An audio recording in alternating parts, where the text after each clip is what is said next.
The present video covers the topic from MSc second semester chemistry, paper 8, unit 3.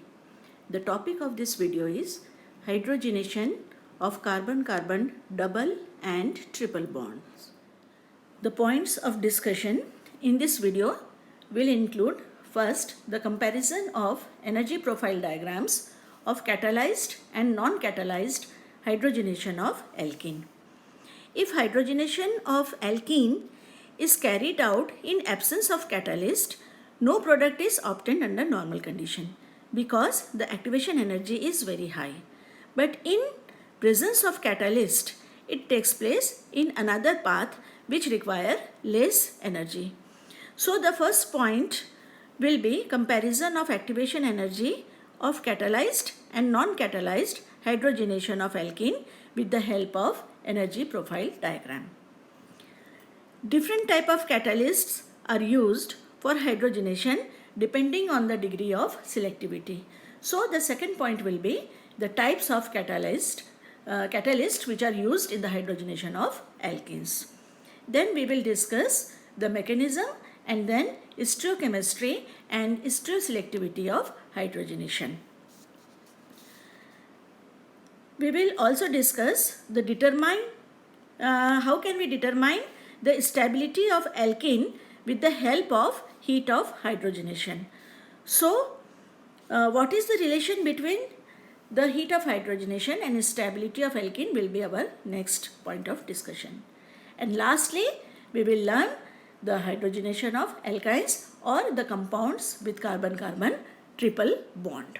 Of hydrogen to carbon-carbon double bond and triple bond is called hydrogenation. As we know, the double bond of alkene consists of a sigma and a pi bond. Since the carbon-carbon pi bond is weak, it is quite reactive and can be broken easily to give addition reaction. Hydrogenation is carried out with molecular hydrogen. When an alkene is treated with hydrogen gas, the reaction is very slow under normal condition and we do not get any product.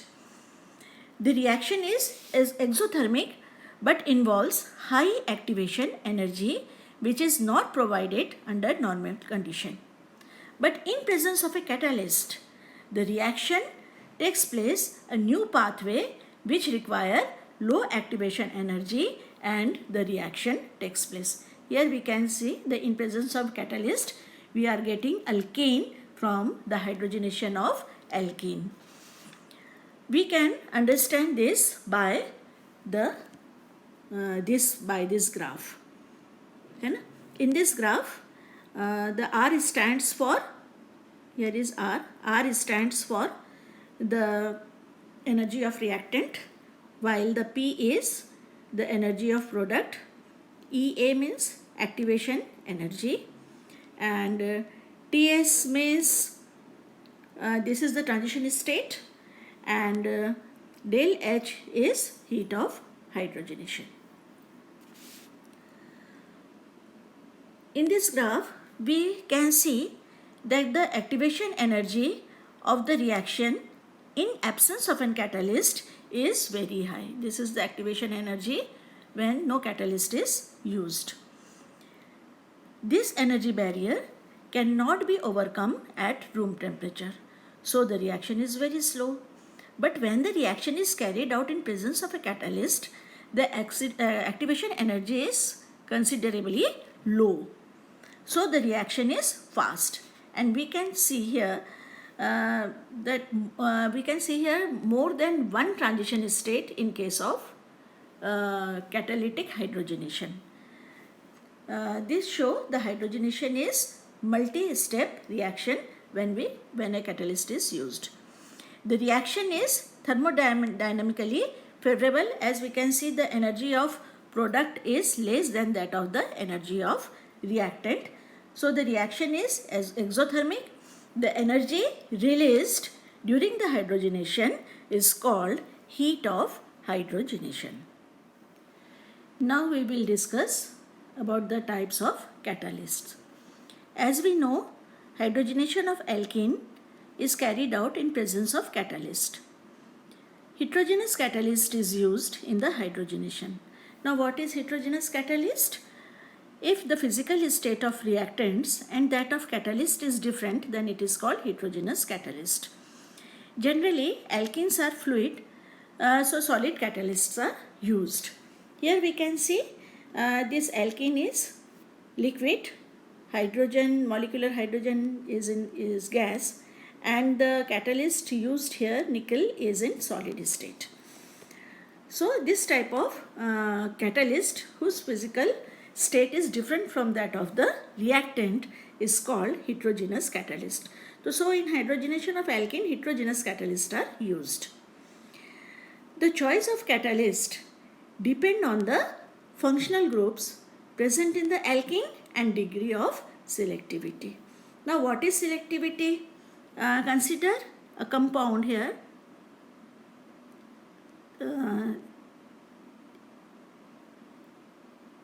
This is a compound which contain a double bond in the ring and a double bond outside the ring between carbon and oxygen. When this type of compound which contain two types of double bond is hydrogenated with the help of hydrogen and in presence of an catalyst, here we can take platinum oxide, that is Adams catalyst, then the hydrogenation is selective. That means only one double bond which is present in the ring get hydrogenated and the other bond which is outside the ring remain unaffected. This type of hydrogenation is called selective hydrogenation. So we choose the catalyst on the basis of selectivity. Some important catalysts which are used in the hydrogenation of alkanes are platinum. Platinum can be used as platinum absorbed on charcoal or platinum as platinum oxide, which is called Adams catalyst. The second important catalyst is palladium. Palladium is also used absorbed on charcoal or palladium as Lindlar's catalyst. It is very important catalyst. When palladium is deposited on calcium carbonate and poisoned with lead acetate, then it is called Lindlar's catalyst. And one more important catalyst is nickel, and nickel is used as Raney nickel. Mechanism of hydrogenation. As we know that the hydrogenation of alkene is carried out in presence of an catalyst, and the catalyst is heterogeneous in nature.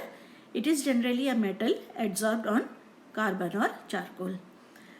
During the reaction, both the alkene and the hydrogen approaches towards the metal surface. The hydrogen gas get adsorbed at the metal surface by a chemical reaction in which the sigma bond in the molecular hydrogen breaks and electrons of hydrogen get paired with the free electron on the metal surface. In this way, the molecular hydrogen converts into atomic hydrogen. This is a very important step.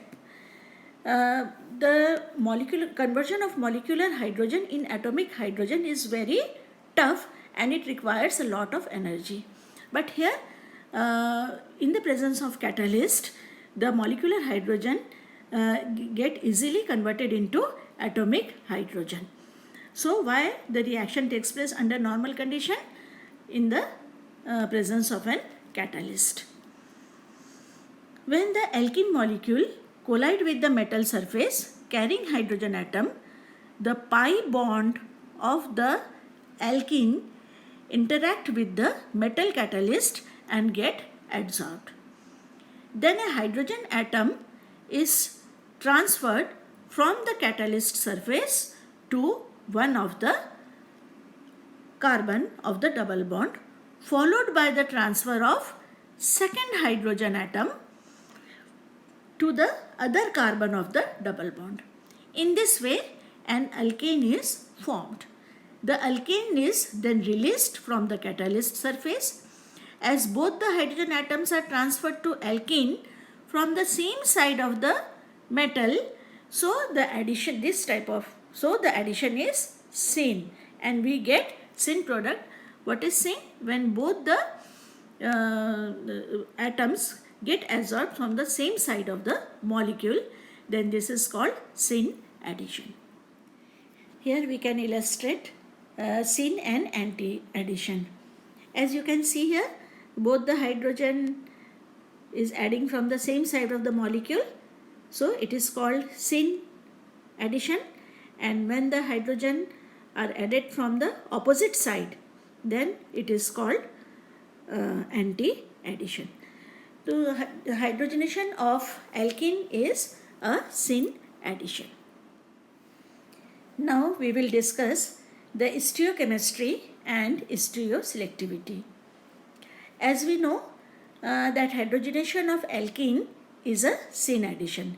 That means both the hydrogen adds from the same side. And the syn addition occur from the least sterically hindered side of the double bond. And the addition is stereoselective. Now what is stereoselective? A reaction in which a single starting material can give two or more stereoisomeric product but yield one of them in greater amount than the other, then it is said to be stereoselective. I will explain it on the next slide. Consider the hydrogenation of 1,2-dimethyl cyclohexene. Both syn and anti form can be produced, but here the anti product is not formed. Syn product is in which the hydrogen is on the same side, and in anti the hydrogen is from the opposite side. So only syn form is formed. In this form, the methyl and hydrogen are present on the different level, different plane. So I have drawn the bonds in different color.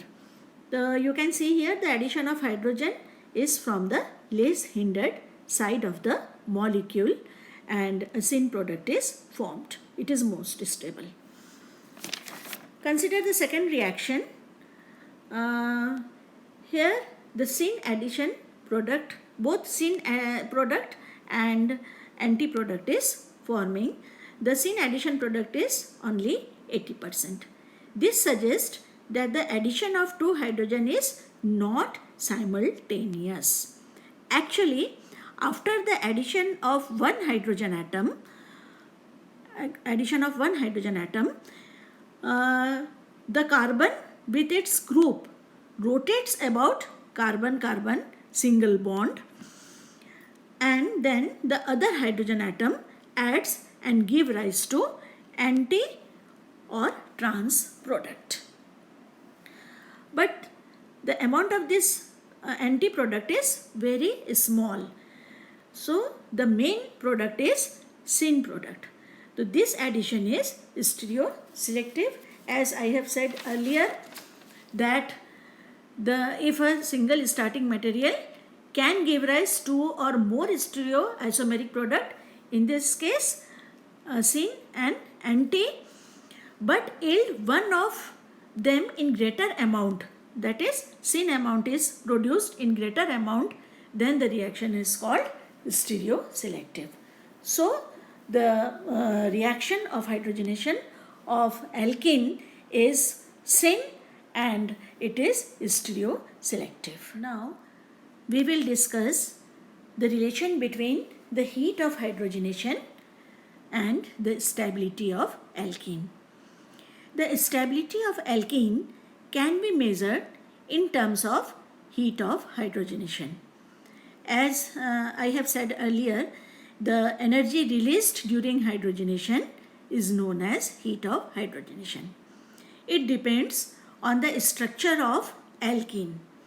Now consider the following reaction. All the three alkenes are isomeric here. All the three alkenes are isomeric in nature, and they give the same product 2-methyl butane on hydrogenation. But the heat of hydrogenation in case of each alkene is different. The compound 1 has the highest heat of hydrogenation, then the compound 2 and the isomer 3 has the least heat of hydrogenation. The lower heat of hydrogenation shows that the energy of alkene is closer to that of the energy of alkane, and more closer the energy of both reactant and the product, greater is the stability of reactant. So in case the isomer 3 has lowest heat of hydrogenation, it will be most stable. Then comes the isomer 2 and isomer 1 will be the least stable. On the basis of the heat of hydrogenation, the relative stability of alkene can be determined, and the order of stability is this. We can see here that more substituted alkene have greater stability. This is the least substituted alkene whose stability is the lowest, and this is the highest substituted alkene whose stability is greatest. So this order is this is in the order of increasing stability, and we can see here that as the substitution increases in the alkene, the stability also increases. Till now we have discussed the hydrogenation of carbon-carbon double bond. Now we are going to discuss the hydrogenation of carbon-carbon triple bond, that means hydrogenation of alkynes. An alkyne is an organic compound containing carbon-carbon triple bond. As it contains 2 pi bond, they are more susceptible to hydrogenation than alkenes. When an alkyne is hydrogenated, either a product with a double bond, that is alkene, is formed, or a product with a single bond, or alkane, is formed, depending upon the nature of catalyst. In the hydrogenation of alkynes, the choice of catalyst matters greatly, and it depends on which product we want. If we want an alkene as a hydrogenated product of alkyne, Lindlar's catalyst is used. Here you can see in this reaction we are using Lindlar's catalyst, which is converting the alkyne into alkene. We have discussed Lindlar's catalyst earlier. It is a catalyst of palladium absorbed on calcium carbonate and poisoned with lead acetate. The catalyst is poisoned to stop the hydrogenation once an alkene is formed. Further hydrogenation does not take place. And if we want alkane, then a simple palladium on activated carbon catalyst is used. Here you can see the alkene is converted into an alkane. Here we have choose the palladium on activated carbon. This converts alkyne into alkane. So the choice of catalyst depend on which product we want to form. The mechanism of hydrogenation of alkyne is similar to that of alkene.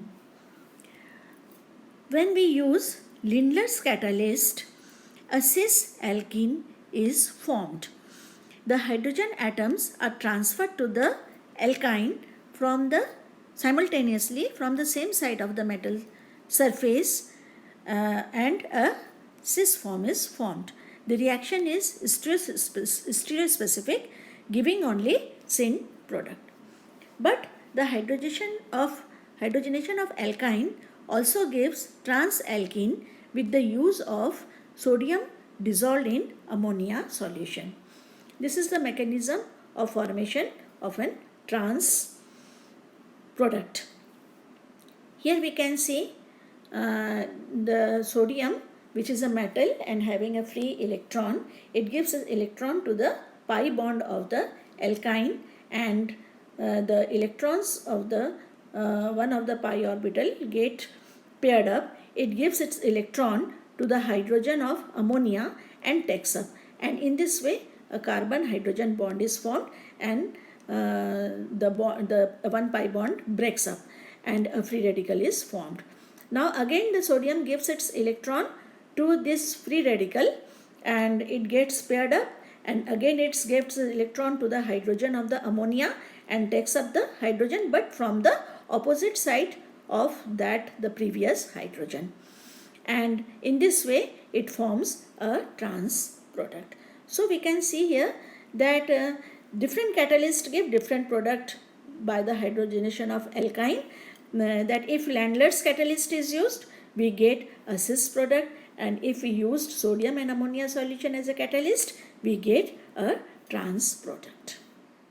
Now we can summarize what we have learned about the hydrogenation of double bond and triple bond.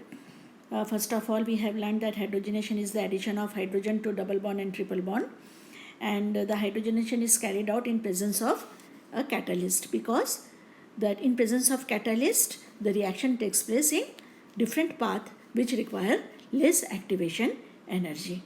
Then we have learned that catalyst is selected on the basis of functional group present in the alkene and the degree of selectivity. Then we have learned the syn and anti addition.